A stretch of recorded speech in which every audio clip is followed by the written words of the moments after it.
really say a lot about fatherhood. Believe, land, we are all witnesses. Rise up, all in, whatever it takes. The time is now. Defend the land. Who wants to defend fatherhood in the land?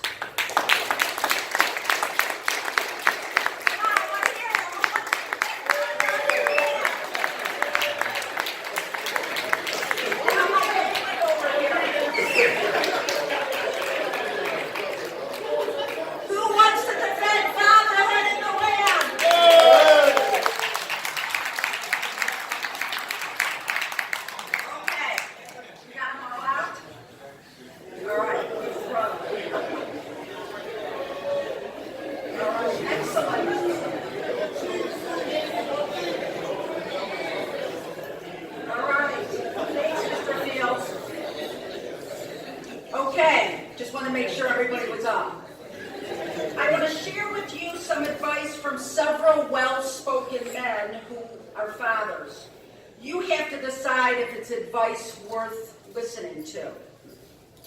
When I hear people talk about juggling or the sacrifices they make for their children, I look at them like they're crazy, because sacrifice infers that there was something better to do than being with your children. Being with my kids is the best, the most fun thing. It's a privilege. It's not something I call a sacrifice. Chris Rock, comedian, father of two. You give them unconditional love, and then you give them some structure and some rules, and they usually turn out really, really well. Our former president, Barack Obama, father of two. The older I get, the smarter my father seems to get. Tim Russert, who was on NBC Meet the Press. When I was a boy of 14, my father was so ignorant I could hardly stand to have the old man around. But when I got to be 21, I was astonished at how much he had learned in 7 years. Mark Twain, American writer. You want to ask me what was the greatest achievement in my life? If I'm on the same court as my 14-year-old son in the NBA, that would be number one in my lifetime as an NBA player. And we all know who that is, LeBron James, talking about his 14-year-old son, Bronny. We must discover the power of love, the redemptive power of love. And when we discover that, we will be able to make of this old world a new world. Love is the only way. Dr. Martin Luther King Jr. I want to share with you an incredible story about a father-son relationship.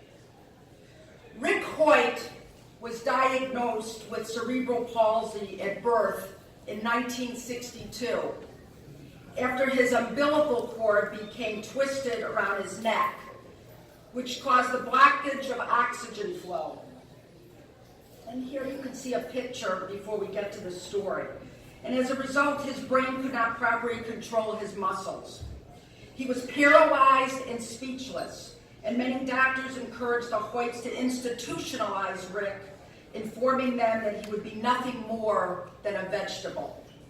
His parents held on to the fact that Rick's eyes would follow them around the room, giving them hope that he would be able to communicate someday. At age 11, Rick was fitted with an interactive computer nicknamed the Hope Machine, where he would communicate with his head on a display dial.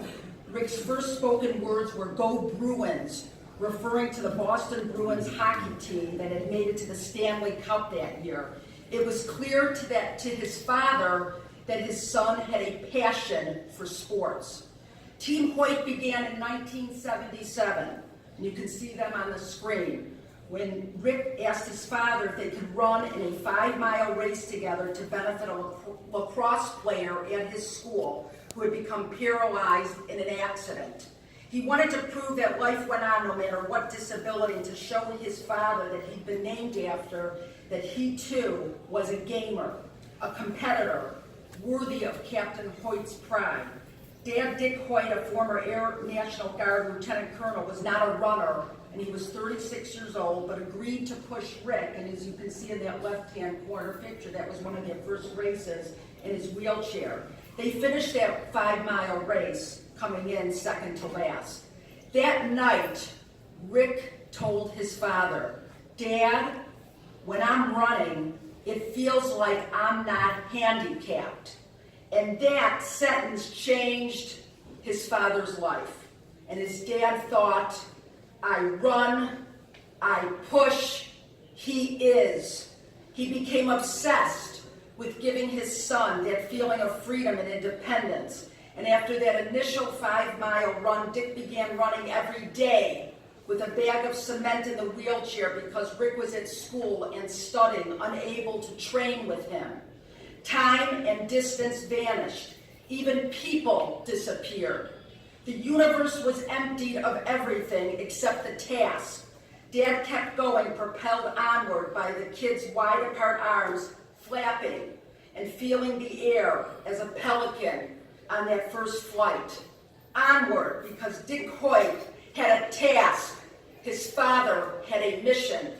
Dad, when I'm running, it feels like I'm not handicapped. In their own words, Dick is the body and Rick is the heart. You can show that other picture, Tim. Through competing, the father-son team had achieved the highest level of synergy in their own relationship. Dick inspires and motivates son Rick through his love of sports and competing, and Rick considers his father his top role model and admires him for his dedication to achieve anything he sets his mind to. Son Rick was so inspired by his father that he graduated from Boston University with a degree in special education. As of March 2016, Team Hoyt has competed in 1,130 endurance events, including 72 marathons and 7 Ironman triathlons. And an Ironman is a 2.4-mile swim, a 112-mile bike ride, and then a 26.2 foot race. They've run the Boston Marathon 32 times, and they've also biked and ran across the United States in 1992, completing a full 3,735 miles in 45 days. Team Hoyt's motto is, "Yes, you can." Rick was once asked if he could give his father one thing, what would it be? And Rick responded, "The thing I'd most like is for my dad to sit in the chair and I would push him for once." They don't need to race anymore. They have a legacy. They're the center of the disabled universe. Team Hoyt has morphed into something more than a father's obligation to a task or to his son. They represent grit, determination, persistence, a relationship, a bond between a father and a son, a legacy running for fatherhood. What does fatherhood mean in domestic relations court? It means parenting time. It means paying child support, obligations, and responsibilities.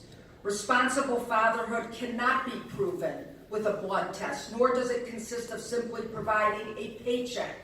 Responsible fatherhood cannot be reduced to a single dimension. It involves commitment, self-sacrifice, integrity, and unconditional love. Responsible fathers are concerned with the well-being of their children and their desire to see their children succeed in all areas of life. Fathers in the audience, I applaud each and every one of you. The fact that you are here early today to participate, learn, and grow as fathers will have a long-lasting impact on your families, your children, and our community. This is your legacy. Support each other when times are tough and celebrate your successes together. It is through community that we can empower and encourage each other to live up to the values and ideals that we share collectively. Finally, I want to share with you some thoughts that Oprah Winfrey gave to University of Southern California, Annenberg, in a commencement address that she gave last month. She asked all of her students, and I'm going to ask each and every one of you this morning, What are you willing to stand for? What are you willing to stand for? And that question is going to follow each and every one of you for the rest of your life. And you know how Oprah answered it? And I think it's great. You put your honor where your mouth is. You put your honor where your mouth is. When you give your word, you keep it. You show up. You do the work. You get your hands dirty. You build a legacy, not from one thing, but from everything. Your legacy is every life you touch. Who will you be if you don't care enough to try? What mountains could we move? What races could we run? What kind of fathers do you want to be? What legacy do you want to leave your children and your grandchildren? What problems can we solve if we were to join forces and work together in service of something greater than ourselves? Muhammad Ali once said, "Impossible is just a big word thrown around by small men who find it easier to live in the world they've been given than to explore the power they have to change it." Impossible is not a fact, it's an opinion. Impossible is not a declaration, it's a dare. Impossible is potential. Impossible is temporary. Impossible is nothing. We know today that each and every one of you will do the impossible. You will make a difference as fathers, as role models, as mentors. You are all Cleveland champions. My Father's Day gift will have you remembering those in your life who saw something in you before you saw it in yourself. Thank you very much.